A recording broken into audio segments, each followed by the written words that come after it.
अगला कॉन्सेप्ट है कि ऑटोइम्यून डिसऑर्डर में न्यूरोथेरेपी कैसे कामयाब है। ऑटोइम्यून डिसऑर्डर क्या होते हैं? ऑटोइम्यून डिसऑर्डर शरीर की वह अवस्था है जब हमारे ही शरीर के सेल हमारे ही खिलाफ काम करना शुरू कर देते हैं, तो उसे ऑटोइम्यून डिसऑर्डर कहते हैं। ये सेम वैसे ही है जैसे हमारी सेना हमारे ही लोगों को मारना शुरू कर दे, तो उस स्थिति को देश में क्या कहेंगे? उसको बोलते हैं गृह युद्ध हो गया है ना।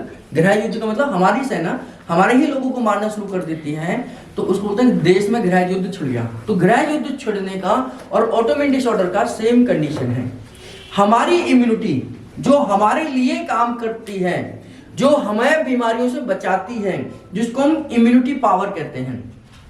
ये इम्यूनिटी पावर एक नाम है, इसके पीछे सिस्टम काम करता है जिसको हम लिम्फेटिक सिस्टम कहते हैं। उस लिम्फेटिक सिस्टम में हमारा थाइमस भी है, हमारा स्प्लीन भी है, हमारे लिम्फ नोड्स भी हैं और WBC भी है ना। तो ये क्या है? हमारे इम्यून सिस्टम पे काम करने वाले सिस्टम है, मतलब इम्यून सिस्टम को स्ट्रॉन्ग करते हैं। इनका काम क्या है? हमारे शरीर की इम्यूनिटी पावर को बूस्ट करके रखना, ताकि हमारे को कोई बीमारी ना हो जाए। सेना का यही काम है कि हमारे देश के हमारे लोगों की रक्षा करे, कि दूसरा देश हमारे ऊपर अटैक ना कर दे। यही सेना का काम है। लेकिन अगर ठीक इसका उल्टा हो जाए कि हमारी सेना हमारे देशों के लोगों को मारना शुरू कर दे, और हमारी जो इम्यूनिटी है वो हमारे ही सेल को मारना शुरू कर दे, तो इस कंडीशन को हम क्या बोलते हैं? Auto immune disorder. और ये बहुत सारी बीमारियों में ऐसा होता है। जैसे मल्टीपल स्क्लेरोसिस एक बीमारी है जिसको हम शॉर्ट में MS कहते हैं। इसमें सेम यही होता है। हमारी इम्यूनिटी क्या करती है?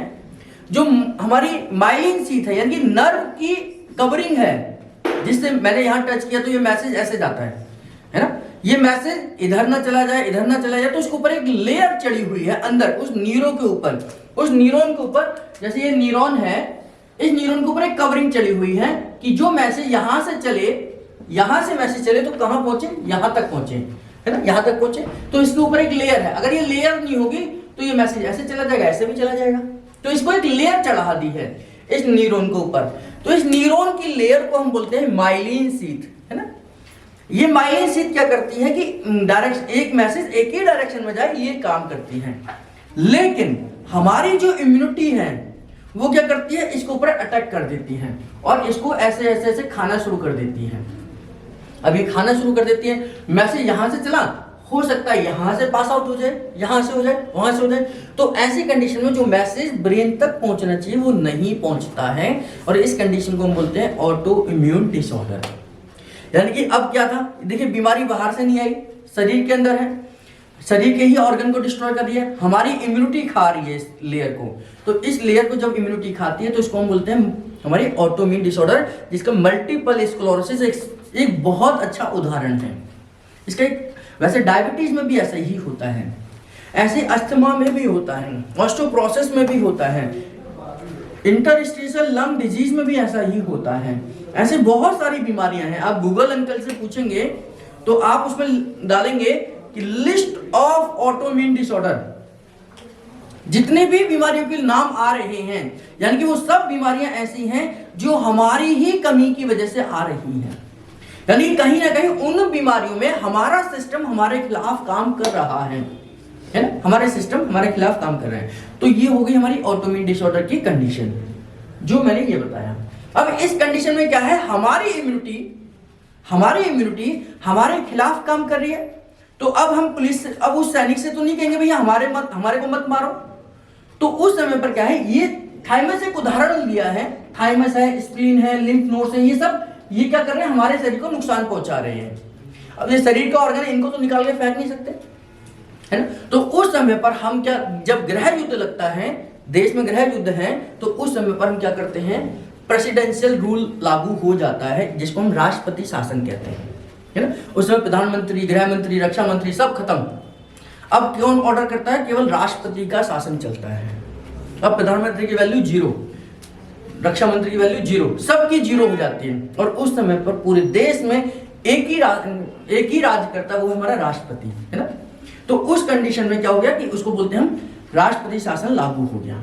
ऐसे ही हमारे शरीर के अंदर भी राष्ट्रपति शासन लगता है। और ये राष्ट्रपति कौन है, ये कौन कर सकता है, ये हमारी एड्रिनल ग्लैंड है।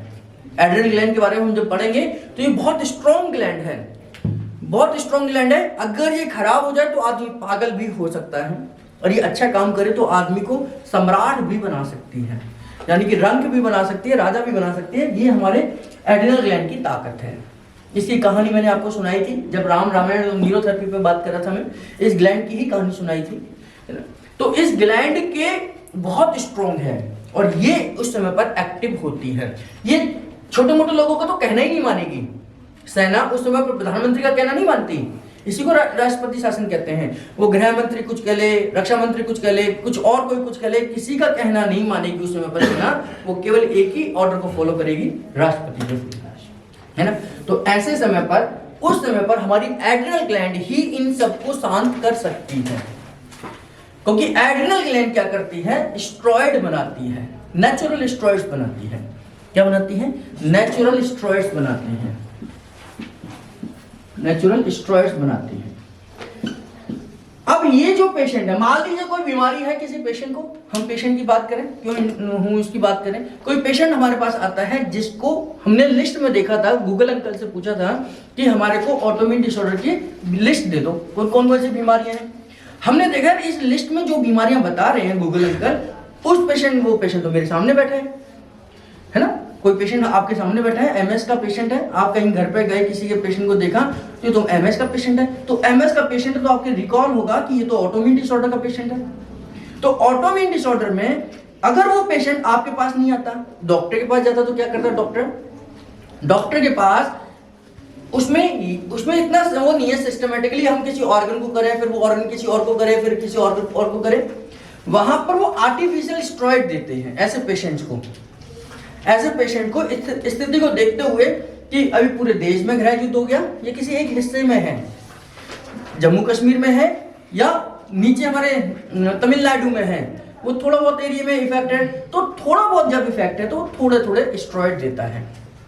जब वो ये देखता है कि मैंने 20 mg का स्टेरॉइड दिया, उस समय थोड़ी शांत होगी लड़ाई, थोड़ा शांत हुई बीमारी, और पता चला कि जैसे ही उस स्टेरॉइड का खत्म हुआ असर, वो फिर युद्ध शुरू हो गया और वो धीरे धीरे करके और बढ़ता जा रहा है। तो उस समय पर डॉक्टर क्या करेंगे, अब 20 mg का नहीं देंगे, वो 40 mg का देंगे। ऐसे 40 mg का जब तक असर होगा तब तक युद्ध शांत हो गया। फिर वो अगली बार जब आएगा पेशेंट तो उसे 60 mg का देंगे। ये कहानी चलती रहती है। और ये स्टेरॉइड की कहानी है जो इलाज नहीं है, वो केवल सप्रेसर है। स्टेरॉइड किसी भी बीमारी का इलाज नहीं होता है, स्टेरॉइड किसी भी बीमारी का इलाज नहीं है ना। तो वो क्या कर रहे हैं, केवल उस स्थिति से बचने के लिए अपने आप को, उस पेशेंट को अच्छा दिखाने की कोशिश कर रहे हैं। वो डोज बढ़ते चले जाते हैं। और ये स्टेरॉइड इतने खतरनाक हैं, ये स्टेरॉइड इतने खतरनाक हैं कि जितना उस बीमारी को शांत करते हैं उससे ज्यादा ये दूसरे ऑर्गन्स को खराब कर देते हैं, है ना। जैसे मान लीजिए स्किन डिजीज है, किसको सोराइसिस है, तो सोराइसिस को स्किन डिजीज है, तो सोराइसिस के लिए जो स्टेरॉइड, एक्जिमा है, उसके लिए स्टेरॉइड जो देंगे तो स्किन तो ठीक हो रही है, पता चला हमारा लीवर खराब होता चले जा रहा है, हमारी किडनी फेल होती चली जा रही है, हमारा हार्ट नुकसान में चला जा रहा है, क्योंकि स्टेरॉइड का साइड इफेक्ट होता ही होता है। 101% इसका साइड इफेक्ट है ना। तो उस कंडीशन में तो यानी कि डॉक्टर के पास हम डिपेंडेंट हुए तो कुछ तो आराम आएगा, लेकिन वो हमारा एक टेम्परेरी आराम होगा, टेम्परेरी आराम होगा और फिर दोबारा से फिर बीमारी बढ़ जाएगी। फिर अगली बार हमें वो 20 mg से काम नहीं चलेगा, हमें चाहिए फिर 40 mg का, फिर 50 mg, फिर 60 mg, ऐसे करते करते करते वो स्टेरॉइड की डोज बढ़ती चली जाती है और फिर हाथ खड़ा कर देते हैं डॉक्टर कि अब हमारे बस में नहीं है, हमारे पास जितनी क्षमता थी हमने इनको रोकने की कोशिश करी है, अब आप इनको ले जाइए। ठीक, तो ये कहानी है हमारे एलोपैथी यानी कि मेडिकल साइंस की। अब यही पेशेंट हमारे पास शुरुआत में आ जाता, तो शुरुआत में हम क्या करते हैं, इस एड्रिनल ग्लैंड को स्टिमुलेट करते हैं, क्योंकि हमें ये जानकारी मेडिकल साइंस ने ही दी कि एड्रिनल ग्लैंड हमारे नेचुरल स्टेरॉइड्स को बना सकता है, जिसको हम कॉर्टिसोल कहते हैं। ये कॉर्टिसोल जो है वो हमारे एड्रिनल ग्लैंड से बनता है। इस नेचुरल स्टेरॉइड्स का कहना हमारी बॉडी मानेगी ही मानेगी। ये मानेंगे, क्यों मानेंगे, क्योंकि ये एक तो बॉडी का है, बॉडी का हार्मोन है। किसने भेजा है, राष्ट्रपति ने भेजा है। तो राष्ट्रपति शासन जब लगेगा तो उन सेना को भी मानना पड़ेगा, क्योंकि वो हमारे देश का राजा जब बोलता है तो सेना उससे बड़ी नहीं होती है ना। वो 2 मिनट में सेना को डिफ्यूज कर देगा, नई सेना खड़ी कर देगा, आपके उनके खिलाफ कर देगा और वो सेना को तुरंत खत्म कर देगा। राष्ट्रपति में इतनी पावर है कि अगर आप मानते हो तो ठीक है, नहीं तो हम ये जो सेना है इसको ही हम डिफ्यूज करते हैं, ये हमारी सेना नहीं है, हम नई तैयार करेंगे और आपको लड़ा देंगे। तो अल्टीमेटली वो कितने लड़ लेंगे, है ना। तो वो उस समय पर राष्ट्रपति शासन में हमारा एड्रिनल ग्लैंड काम करता है और एड्रिनल ग्लैंड नेचुरल स्टेरॉइड्स बनाता है जिनका कोई साइड इफेक्ट नहीं। पहला क्या हुआ कि चाहे बीमारी ठीक हो रही है नहीं हो रही है एक अलग बात है, लेकिन उसका साइड इफेक्ट तो नहीं है कि भाई पता चले वो एक अभी तक तो शरीर गृह युद्ध से लड़ रहा है, पता चले एक दूसरी बीमारी पैदा हो गई, लीवर खराब हो गया, किडनी खराब हो गई और दूसरे ऑर्गन्स खराब हो गए। तो पहला सबसे बड़ा अच्छा फायदा यह है कि न्यूरोथेरेपी इस एड्रिनल ग्लैंड को स्टिमुलेट करेगी और स्टिमुलेट करने के बाद थाइमस को समझाने की कोशिश करेगी। अल्टीमेटली जब ये स्टेरॉइड बनाएंगे तो थाइमस को ही ठीक करेंगे, सुधारेंगे। भाई तुम सुधर जाओ, तुम्हारी डिमांड क्या है हमें बताओ, हम बात करेंगे। यानी कि ये धीरे धीरे इनको शांत करने का काम करेगा। तो जैसे ये शांत होंगी यानी कि बॉडी की कंडीशन ठीक होने लग जाएगी। अगर पेशेंट हमारे को शुरुआत में आ गया तो हम उस पर काम कर सकते हैं, क्योंकि ये भी ऐसा थोड़ा है कि भाई आज एकदम से बहुत सारे स्टेरॉइड बन जाएगा, इसका भी एक लिमिटेशन है, क्योंकि बॉडी के अंदर थोड़ा थोड़ा करके ही स्टेरॉइड बनता है। अगर पेशेंट शुरुआत में आ जाता है तो उसको हम 101% ठीक कर सकते हैं। और ऐसे बहुत सारे केसेस में हुआ भी है कि अगर पेशेंट शुरुआत में अगर हमारे पास आता है तो हम उसकी बीमारी पर काम कर सकते हैं। न्यूरोथेरेपी में ऐसे बहुत सारे प्रोजेक्ट बने हैं, ऐसे बहुत सारे केस हिस्ट्रीज में काम हुआ है जो ऑटोइम्यून डिसऑर्डर होने के बावजूद आज ठीक हुए हैं।